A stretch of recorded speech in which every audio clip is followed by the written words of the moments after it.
Tay-Sachs disease is a rare genetic disorder that affects the nervous system.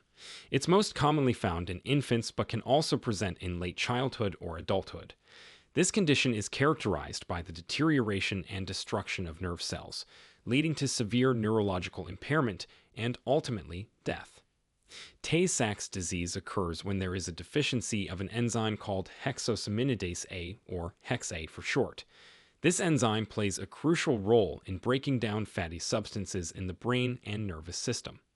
When it's missing or not working properly, these fatty substances, specifically a compound called GM2 ganglioside, build up to toxic levels in the brain cells. This accumulation leads to progressive damage to the neurons, causing the nerve cells to function abnormally and eventually die. Tay-Sachs disease is considered a rare disorder. In the general population, it's estimated that about 1 in 250 people are carriers. Types of Tay-Sachs disease. There are 3 main types of Tay-Sachs disease, classified based on when symptoms first appear. The most common and severe form is infantile Tay-Sachs. As the name suggests, this type affects babies and becomes apparent in the first few months of life. Then there's juvenile Tay-Sachs, which shows up in childhood, typically between ages 2 and 5. The third type is late-onset or adult Tay-Sachs, where symptoms may not appear until adolescence or adulthood. Causes of Tay-Sachs disease. The cause of Tay-Sachs lies in our genes. It's an autosomal recessive disorder, which means a person needs to inherit 2 copies of the mutated gene, one from each parent, to develop the disease. The gene in question is called Hex-A, which provides instructions for making part of the Hex-A enzyme.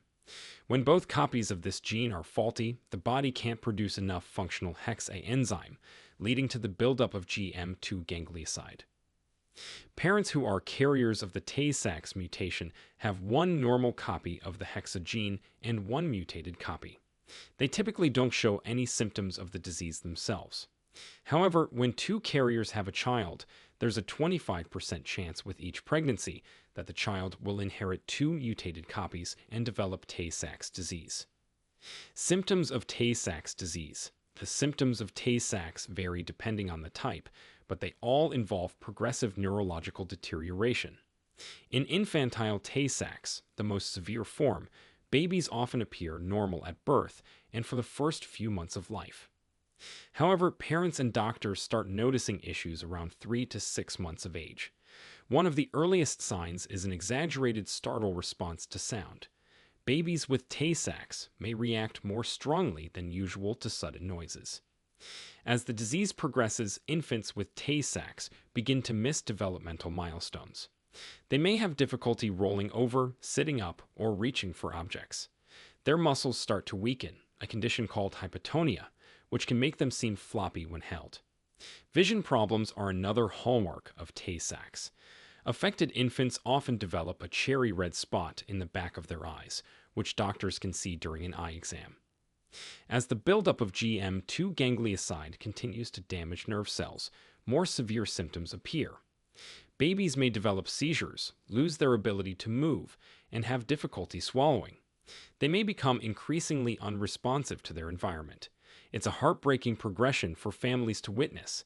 They eventually become paralyzed and non-responsive, with death typically occurring by age 4.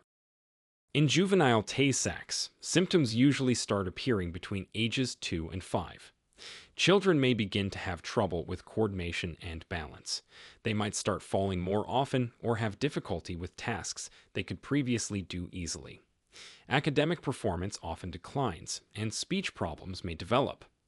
As with the infantile form, vision and hearing loss can occur, and seizures are common. Life expectancy for juvenile Tay-Sachs patients varies but is generally limited to adolescence. Late-onset Tay-Sachs is the mildest form, but it still causes significant challenges. Symptoms typically begin in adolescence or adulthood and progress more slowly than in the other types. People with this form might first notice problems with coordination or muscle weakness, particularly in their legs. They may develop a tremor or have difficulty with speech. Mood changes and psychiatric symptoms, such as depression or psychosis, can also occur. Unlike the infantile and juvenile forms, late-onset Tay-Sachs does not typically result in early death, and some individuals can live into middle age or beyond, although with significant impairments.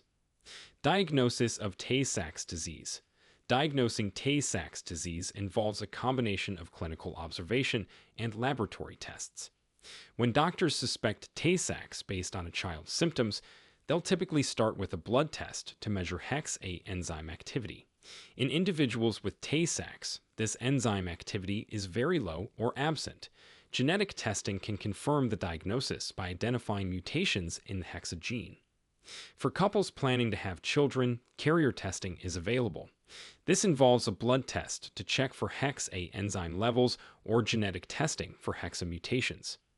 If both partners are found to be carriers, they may consider options like prenatal testing or in vitro fertilization with preimplantation genetic diagnosis to avoid passing the disease to their children.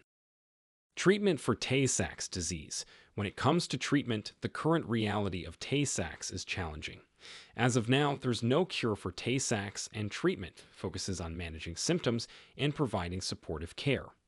This can involve medications to control seizures, proper nutrition and hydration, often through a feeding tube in advanced stages, and physical therapy to maintain comfort and mobility as long as possible.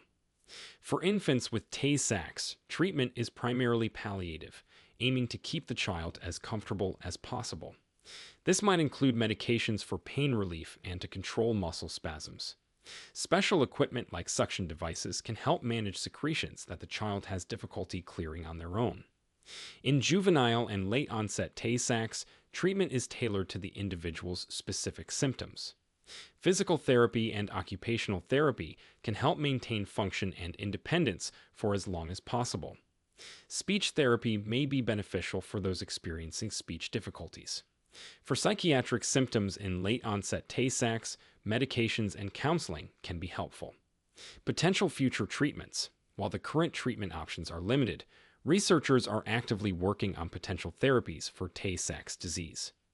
One promising area is enzyme replacement therapy, which aims to provide the missing Hex-A enzyme. However, getting the enzyme into the brain, where it's needed most, presents a significant challenge. Gene therapy is another avenue being explored. This approach aims to introduce a functional copy of the Hex-A gene into a person's cells, allowing them to produce the Hex-A enzyme. Early studies in animal models have shown some promise, but translating this to human patients is a complex process. Substrate reduction therapy is yet another potential treatment strategy. This involves using drugs to reduce the production of GM2 ganglioside, which is the substance that builds up in Tay-Sachs disease. By decreasing the amount of this compound produced, the goal is to slow or prevent its accumulation, even in the absence of the Hex-A enzyme. At the end, living with Tay-Sachs disease or caring for someone with the condition is undoubtedly challenging. For families affected by infantile Tay-Sachs, the progression of the disease is rapid and devastating. Children typically don't survive beyond early childhood, often passing away by age 4 or 5. This places an enormous emotional burden on families. For those with juvenile or late-onset Tay-Sachs, the course of the disease is more variable. Some individuals may maintain a good quality of life for many years, while others experience more rapid progression. Support groups can be invaluable for people affected by Tay-Sachs disease. Connecting with others who understand the unique challenges of this condition can provide emotional support and practical advice. Organizations like the National Tay-Sachs and Allied Diseases Association offer resources and support for affected individuals and families. Now, we want to hear from you. Do you or someone you know have Tay-Sachs disease? We'd love to hear your stories and how you've navigated this journey. Share with us your experiences and opinions in the comments below. Thanks for watching.